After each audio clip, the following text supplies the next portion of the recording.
Music by Ravinder Mehta.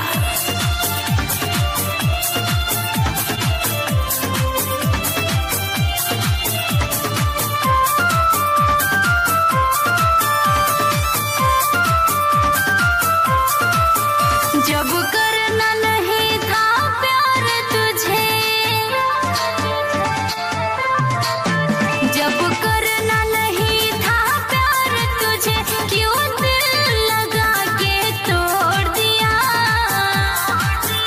ऐसी क्या मुझसे खता हुई, क्यों मुझको ऐसे छोड़ दिया। ऐसी क्या मुझसे खता हुई, क्यों मुझको ऐसे छोड़ दिया।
मुझको ऐसे छोड़ दिया।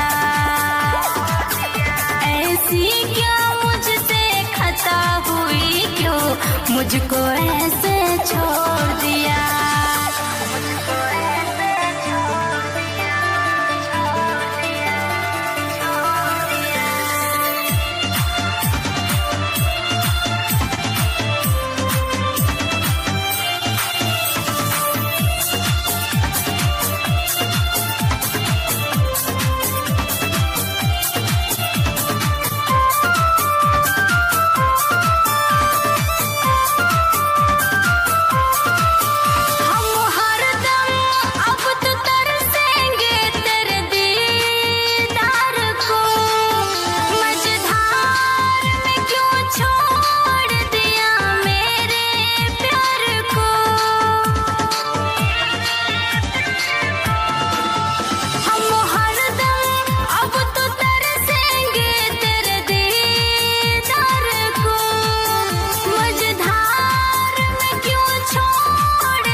मुझको ऐसे छोड़ दिया।